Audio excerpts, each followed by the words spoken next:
तालियों से स्वागत करें, जोरदार तालियों से। श्री धर्मपाल सिंह जी हमेशा बहुत याद आएगा। मैं आज धर्मपाल जी की विदाई पार्टी में आदरणीय प्रिंसिपल सर, सरपंच साहब, मेरे टीचिंग स्टाफ है, नॉन टीचिंग और धर्मपाल जी के साथ आए हुए मेहमान सभी का यहाँ पर पहुँचने पर हार्दिक अभिनंदन करता हूँ, स्वागत करता हूँ। आज के इस सुंदर दिवस पर एक ऐसे व्यक्ति की सेवानिवृत्ति हो रही है, उनकी कार्य की जो सराहना की जाए वो बहुत ही कम है। इनकी कार्यशैली से स्कूल और विभाग में इनका नाम रहेगा। मैं यही कहूँगा कि हम जितने भी स्टाफ मेंबर हैं, साथीगण हैं, हम सब ने मिलकर खुशी खुशी से समय व्यतीत किया और खुशी खुशी के साथ आज हम इनको विदा कर रहे हैं। और हम चाहते हैं कि वे बहुत खुश रहे, स्वस्थ रहे। किसी विद्वान ने ठीक ही कहा था, जात से जमात बड़ी होती है। आज हमारी शिक्षक जमात से एक ऐसे शख्स की विदाई हो रही है जो हमेशा हमें इनकी कमी महसूस होगी। थोड़ा दुख बहुत है, लेकिन यह दुख बहुत कम समय का है, खुशी के साथ इसका मिश्रण है। ज्यादा देर न लगाते हुए मैं दोबारा दुआ करता हूं कि श्री धर्मपाल जी सदा खुश रहें, हंसते रहें, मुस्कुराते हुए। भगवान इनको स्वस्थ रखे। नमस्कार, थैंक यू।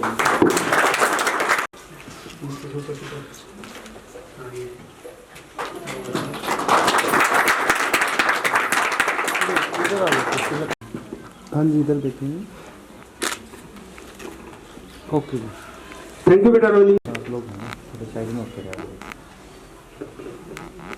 हाँ जी, इधर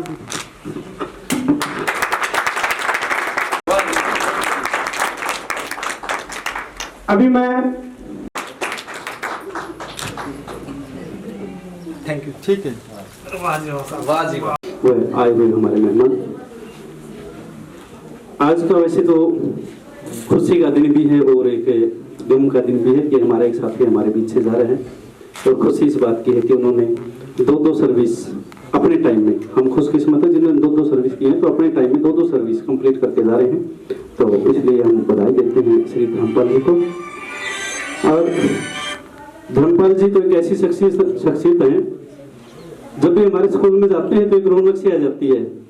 बड़े स्कूल में जाते हैं और एक महसूस होता है कुछ न कुछ कि जैसे कोई ऐसी शख्सियत है जो हमारे बीच में आई है। और इनकी कई बातें मेरे को याद भी आती हैं। उससे पहले मैं, क्योंकि ये दोनों ही बात है, ये थोड़ा सा गम से का भी टाइम आ रहा है, थोड़ा हास्य का भी आ रहा है, तो पहले मैं दो लाइनें बोलना चाहूंगा धर्मपाल जी के बारे में कि आज इस महफिल के बाद गम की रात होगी, चांद से दूर सितारों की बारात होगी, तुम भी मुसाफिर हम भी मुसाफिर, फिर जाने कब मुलाकात होगी। और साहब ने तो एक दफा मिलते घर की बात भी बताई है, फिर मैं सारे बताई भी दूं। ले शादी हुई थी साहब की, तो वो मुंह दिखाई की रस्म सी निभाई जान लगी थी। मैडम जी के पास आ रहे थे गाँव के लोग और मुंह दिखाई की रस्म निभाने लगे थे। तो धर्मपाल जी ने सोचा अब तुम भी चले जा और मुंह दिखाई अरे रस्म निभा ले। जानदे बोलिया सो दिन दिन बोले अभी बोले आज ही जरा घूंघटा तो उठाओ। और बोले पहले पैसे दिखाओ। बोले आज घूंघटा तो उठाओ। बोला पहले पैसे दिखाओ। बोले आज महंगाई है। और उसने घूंघटा था, फिर तो मेरा भाई है। तो इसको मैं नहीं चाहता था कि अपना जो माहौल है कि हंसी खुशी का माहौल होना चाहिए ये। और हम आज विद्यालय परिवार की तरफ से और गांव की तरफ से भी आज धर्मपाल जी का पूरे हमारे मेहमान जितने भी आए हुए हैं उन सबका स्वागत करते हैं। धन्यवाद। हाँ जी सर जी, ओके जी।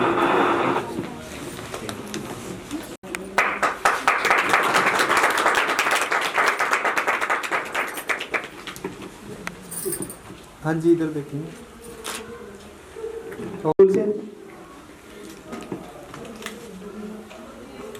हाँ जी, इधर। हाँ जी, इधर। ठीक है जी, बस ठीक।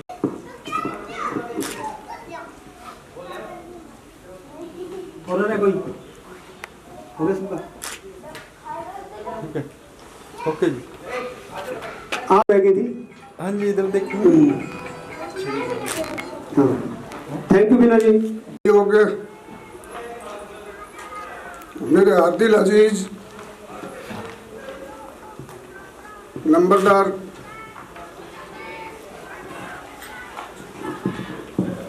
अध्यापक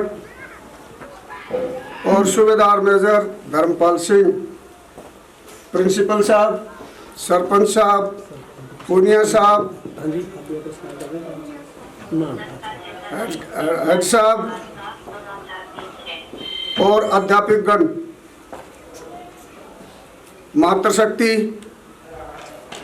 नौजवान साथियों,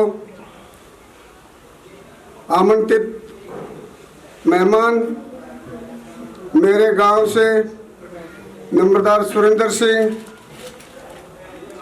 और सभी नौजवान साथी, बच्चे, मैं आज इस विदाई पार्टी में आप सभी लोगों का हार्दिक स्वागत करता हूं। आप शुरू से ही दो जुनून रहे हैं, एक एजुकेशन का और दूसरा आर्मी का, और वो दोनों जुनून आपने हासिल किए हैं।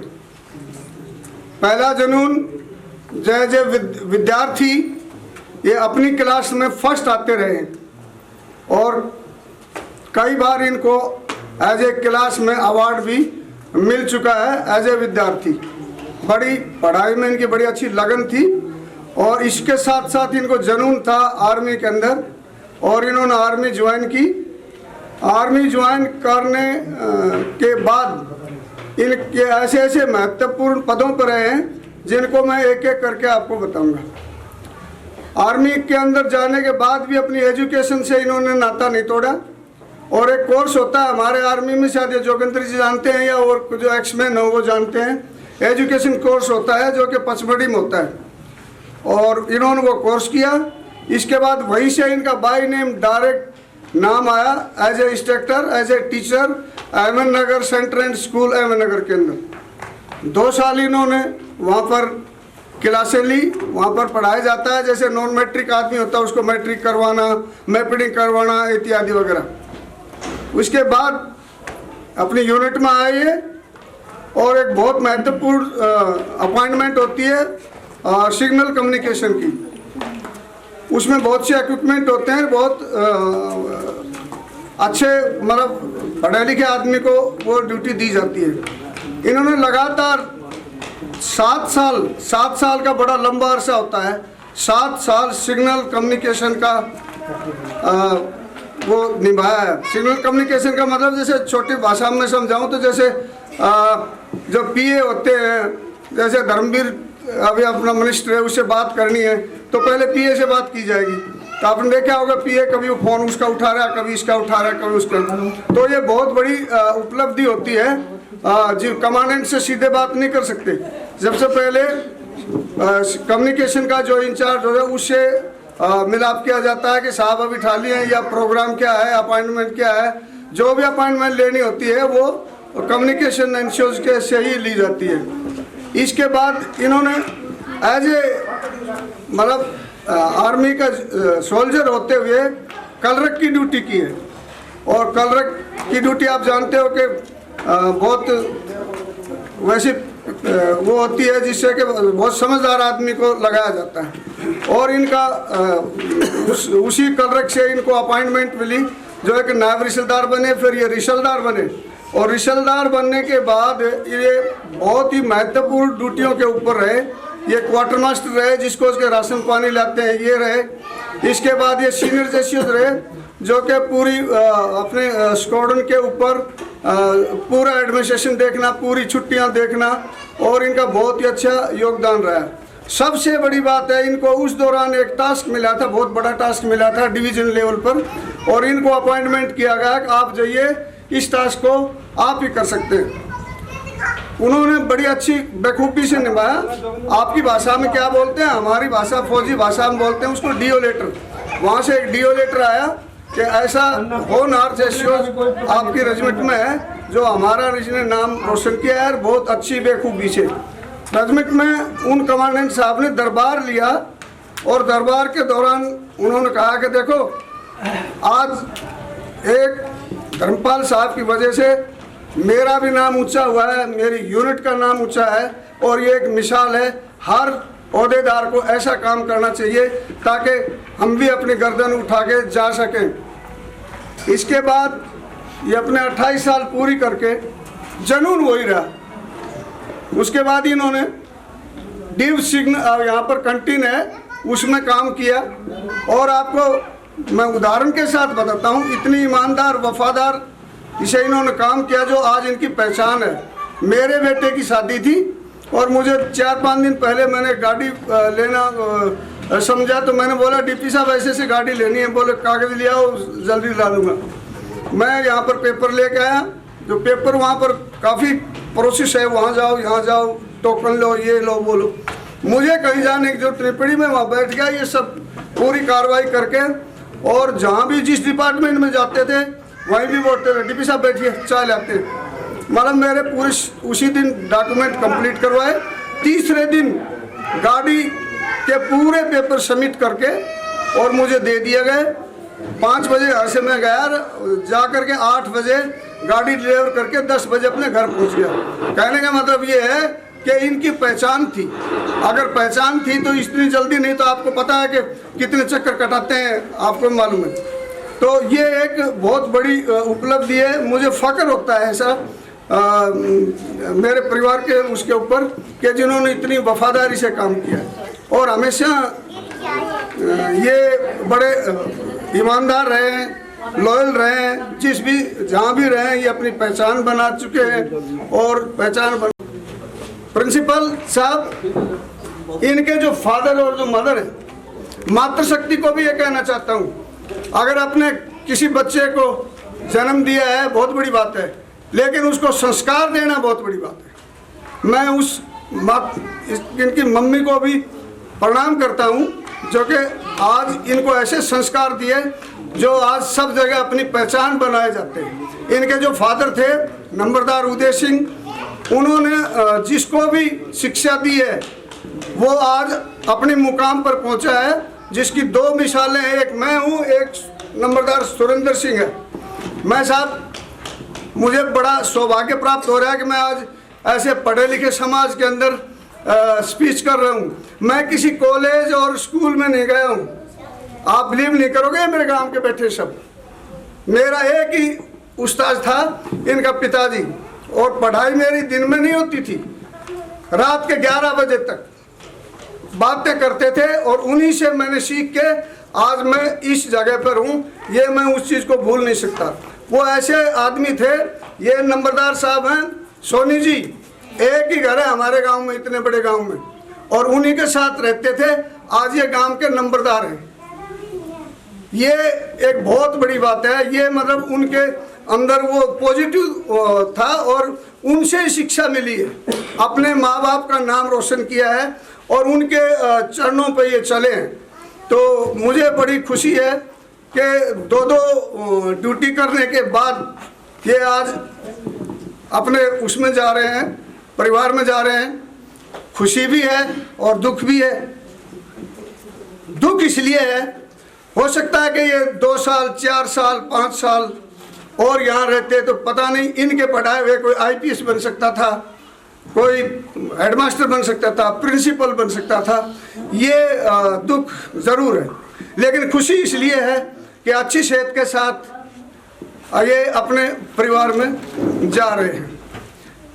अंत में मैं यही कहूँगा कि आज इस विदाई समारोह में आप सभी मेहमानों की तरफ से मैं धर्मपाल जी को शुभकामनाएं देता हूं और जो आपने कीमती टाइम इस विदाई समारोह में निकाला है, मैं इसका हार्दिक स्वागत करता हूं। अभी इन्होंने 2 ड्यूटी तो कर ली है, अभी आपकी परमिशन अगर हो तो इनकी तीसरी ड्यूटी को हम सौंपना चाहते हैं। एक ड्यूटी इन्होंने एज ए आर्मी, दूसरी ड्यूटी ऐसे अध्यापक, और तीसरी ड्यूटी जो बहुत सख्त ड्यूटी है वो है समाज की। और समाज की, आप तो सब पढ़े लिखे हो, समाज में हर एक आदमी के पैर जमने नहीं देते, लेकिन ये जमा लेंगे। लेकिन जब जमाएंगे, क्योंकि फौजी आदमी तो ऑर्डर का, आदेश का पालन करता है, तो आज मैं नंबरदार साहब से दरख्वास्त करता हूँ, मास्टर जी से दरख्वास्त करता हूँ, रविंद्र जी से, कि इनको समाज की पगड़ी पहना करके वो जवाबदारी दें। नंबरदार सुरेंद्र सिंह।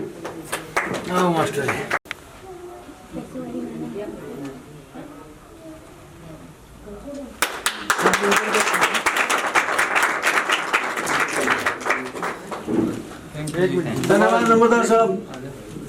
हो गया है जो कि इस किस्म के माहौल में हमने देखने को मिला है, और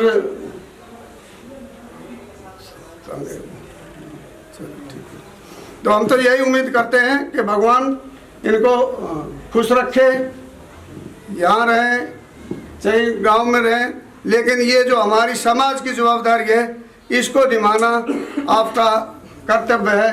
अंत में ये कहूँगा कि आप सब पढ़े लिखे हैं, मैं तो किसी स्कूल और कॉलेज में गया नहीं साहब, ये सब जानते मेरे गांव के, लेकिन अगर इस शब्दों के अंदर कुछ सही उच्चार ना कर पाया हूँ तो उसके लिए मैं आपसे क्षमा चाहता हूँ। जय हिंद, जय भारत।